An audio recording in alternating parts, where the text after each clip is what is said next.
Hey everyone, Tony D and Little Joan here with a hot take about Bernie Sanders and socialism. Uh, Here is Bernie Sanders, as the clip says, making the case for socialism. This is from MSNBC. We must recognize that in the 21st century, in the wealthiest country in the history of the world, economic rights are human rights.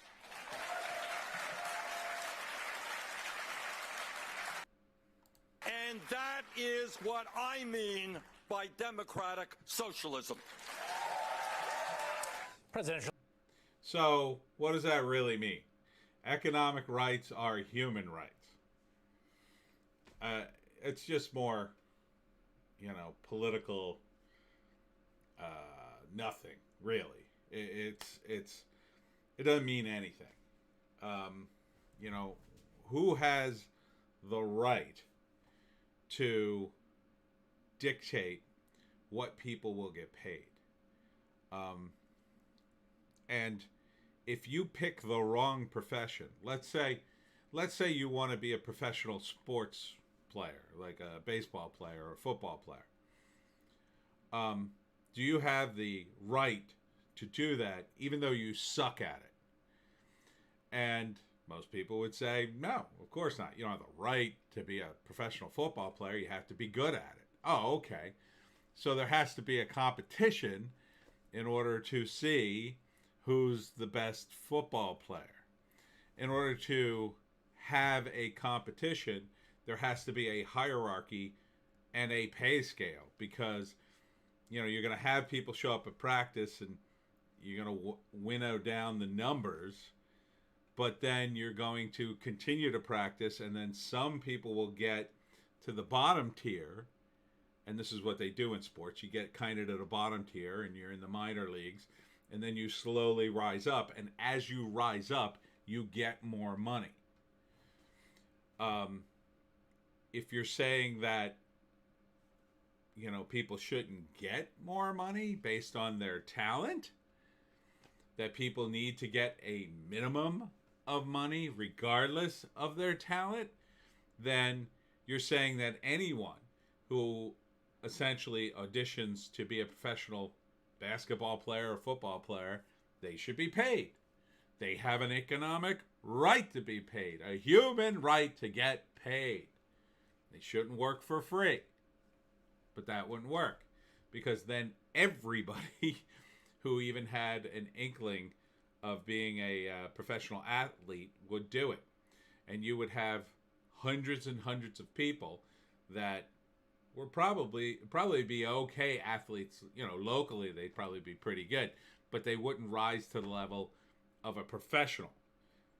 You would just have way too many people, and it would be economically unfeasible, despite the fact that the NFL and the NBA and all these organizations have millions and millions of dollars.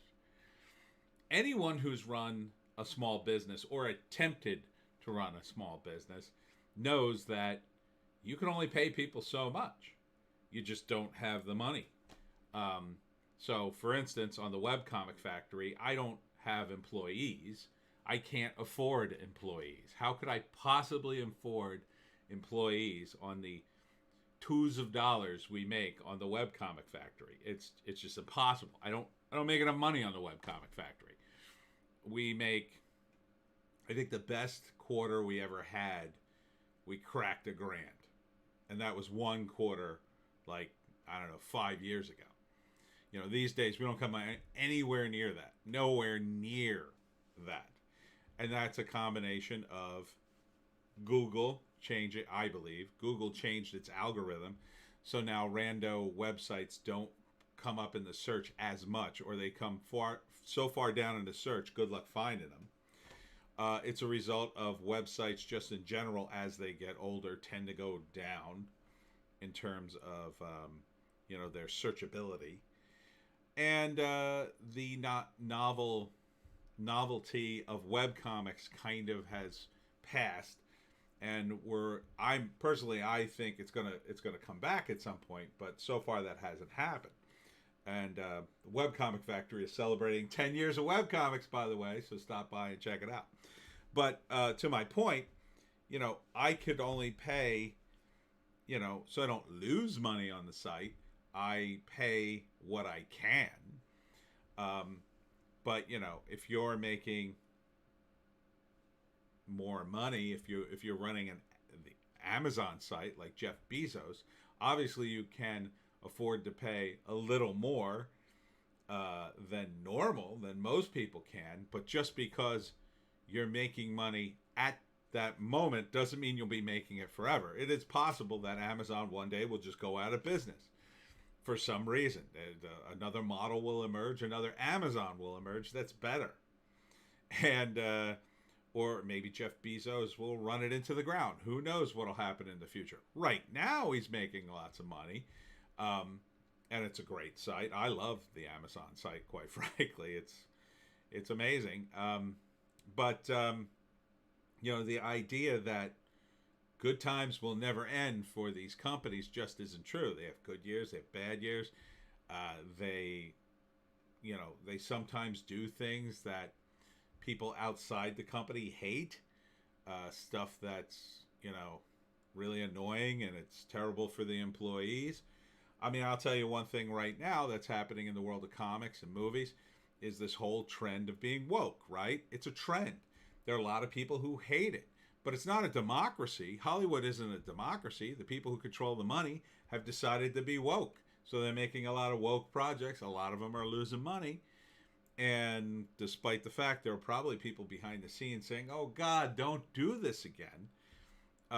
There's nothing you can do because those employees are just employees.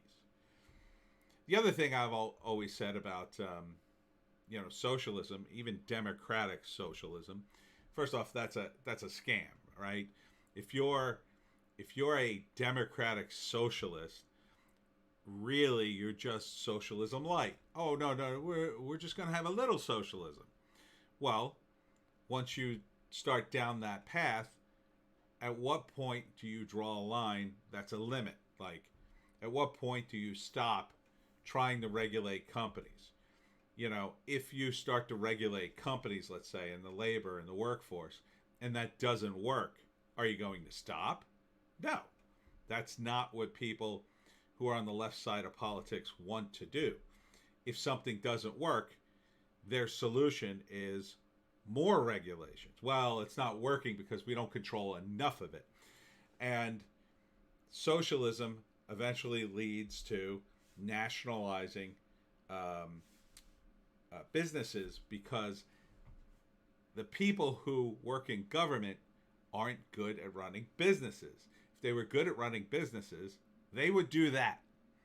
So if you brought in a socialist to run the comic book industry, for instance, and socialize it and say, well, everybody has to be paid a good rate, writers and artists, and, they all have to be paid a good rate. And, you'd have to raise the price of a lot of comics. And they wouldn't sell a lot, and stores would go out of business. Now, what would a socialist do in that position? They would say, well, what we have to do then is subsidize the comic. Why aren't they selling? Well, we'll subsidize the comics, right? We'll, make them cheaper by throwing money at the problem, throwing tax money at the problem, so people buy them again.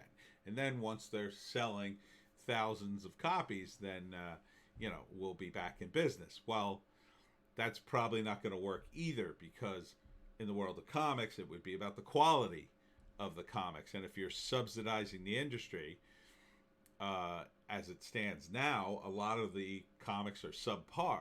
The only way they'll get better is when they go so far in the toilet that people just stop reading them, and they're forced to retool and find other people to make the comics better.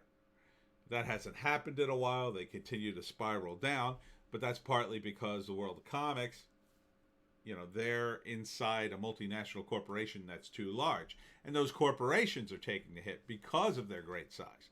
They're losing money in different divisions because their overhead is so insane. But you know, the democratic socialist or the socialist or the communist, their solution is always, well, we'll just regulate it more. We'll take over more, and eventually we'll get the solution fixed. But the problem is, people in government don't understand the comic book industry. That's not how it works.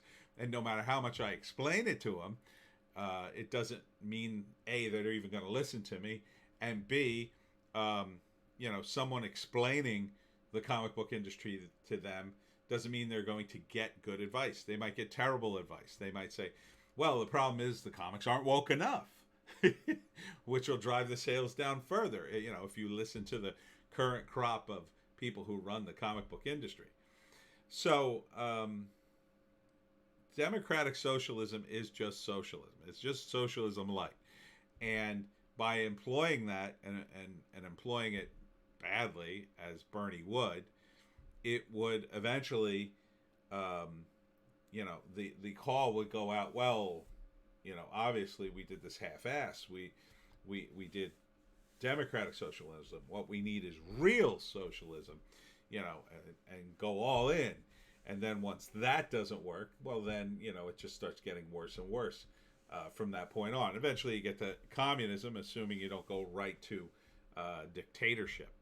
So the good news for the Democrats is that Chris Matthews on MSNBC still has finally drawn the line. I mean, there's finally a limit.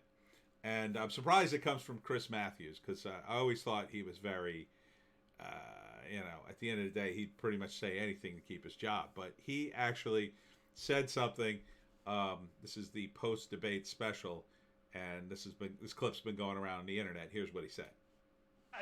To talk about the issue of this campaign. It is that word, socialism. Some people like it. Younger people like it. Those of us like me who grew up in the Cold War and saw some aspects of it, if they're visiting places like Vietnam, like I have, and seeing countries like Cuba being there, I've seen what socialism is like. I don't like it. Okay? It's not only not free, it doesn't frickin' work. So there you go. Yes. Yeah, see, Joan hates socialism too. It doesn't work. I mean, and this is coming from Chris Matthews. So he sees where the limit needs to be for the Democrats. Yes, you see it too, Joan. I know. Just calm down. Here, we'll give Joan a treat to calm her down. He sees that the Democrats are going down the tubes and need to back off of this ridiculous push for Bernie. You know, I think part of it is this. I talked about the atomization of audiences in entertainment. You know, it's so decentralized now that, for instance, the sci-fi fandom has split. First, it was just Star Trek and Star Wars, and you know, kind of everything else. But now there's been so many sci-fi shows and movies. There's so many books and, you know, clubs and costumes and comics that it's kind of split, and video games. It's splintered the sci-fi world into 1 million sub fandoms, which, you know, I personally like it, but it's changed fandom. You know, back in the day when I used to go to a comic book convention or a sci-fi fantasy convention, you know, you could count on sci-fi and fantasy nerds kind of banding together, because all that sort of genre fiction, there wasn't a lot of people into it. It was just, you know, the few hundred people who would show up at the con. Now things are different. Now everybody's into Star Wars. Everybody's into Star Trek. Everybody's into fantasy stuff. And now there's just too many fans. So what do? That you can't get a big enough fandom now to show up and see a movie or see a TV show or go to a con anymore, because now the bar is much higher for what they want. And this also happened with dramas and comedies. There's just so much stuff out there. You know, I don't watch regular TV anymore. I just watch YouTube mainly and BitChute. you could see all kinds of crazy things that I couldn't see before. It's like public access. So I think the political landscape has atomized too, or is atomizing before our eyes, and the Democrats are a big part of that. And what the socialists have is they have a strong core fan base that, compared to all the atomized sub fan bases of Democrats, is large enough to get Bernie Sanders in as the nominee, but it's not large enough to win in a general election, because you might have a hardened fan base of, say, 20 to 30% of the Democratic Party, but the rest of that fan base isn't a Bernie fan, and they're all Andrew Yang or Joe Biden or this person or that person, and they're not going to come over to Bernie because they're like Chris Matthews. They don't like socialism at all. Even democratic socialism, they see through the scam. They see that that's a scam. Oh, no. You're just trying to soft pedal me socialism. Socialism doesn't work. We can't be socialist. James Carville came out and says we're losing our minds. He's a Democrat for many decades, works in the campaigns. He understands how this works. You can't be a socialist and be a Democrat. You just can't. You're in a different party. Bernie is a socialist. If you prop him up as the Democratic savior, you're either saying that Democrats are socialist, and really, I think Bernie is a communist when you get right to it. I think he's a communist. I think if he got in and could do the things he wanted with the government, if he became president and he had a Congress to back him, oh my God, he would be, it would just be frightening. He'd destroy everything. Absolutely, he would destroy everything. We'd lose it all. But that's not going to happen, because even if by some miracle he got elected president, he'd have one of the most hostile Congress. He'd have both parties against him. He'd have all of Congress against him, and they'd stomp right over his head, which, wouldn't necessarily be a bad thing for the country, because it would take back a lot of the power of the unitary executive, which needs to happen. But that's not going to happen either, because you're talking about 20 to 30% of the Democratic Party, and they just can't win in a general election. So you have a lot of desperate Democrats that are trying to pump the brakes, but it's too late. I think it's too late. I think Bernie is probably inevitable. At the very least, you're going to have a brokered convention, and you're either going to have to just change the rules and stiff Bernie again, which will infuriate his base, and then they won't vote for you, or you're going to have to let him be VP or run, and let Buttigieg be VP, and then try to beat Donald Trump that way. But Donald Trump will trash Bernie. He will absolutely obliterate him in a debate. He will obliterate him on television. And Bernie will not get the financial support he needs. He just won't get it. What big business would want to donate to the Sanders campaign? Unless they want to commit economic suicide, they're not going to donate to the Sanders campaign. They just won't do it. It's a complete opposite of what they are. They're capitalists. They want to make a lot of money. They want somebody in there who will allow them to make a lot of money. Not somebody who's going to come in and say, well, you don't pay the workers enough. Oh, you got to offer all these things. They know economically that won't work. What is working right now is Trump's plan. And no one's more surprised than that than me. Trump's plan is working. I see signs everywhere. We're hiring. And then they post they're actually starting to post the salaries. We're hiring $12 an hour. Minimum wage in New Jersey now is $11 an hour. So the fact that they're putting $12 an hour on the sign shows me that they needed to kick it up to get people to apply. That's the kind of competitive labor market that drives wages up. So that's helping people at that level. That's real, that's tangible, it's there. And Trump's Trump, say what you want about him, he's making wages go up. Maybe all he needed to do was, tighten up immigration and, crack a few skulls in terms of the regulations. It's working. It's working.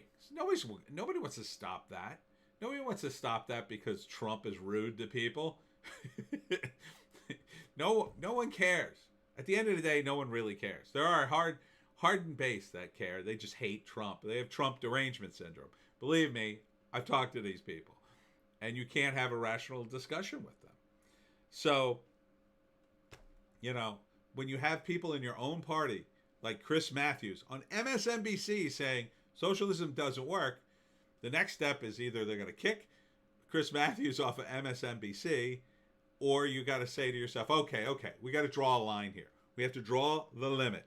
Okay? We're Democrats. We believe this, and this. If you're across that line, you're a socialist. You have to go to another party. And that's what they should do with Bernie. And that's what they should do with AOC and a lot of these people. They would be better off in the long run. But they're not going to listen to me.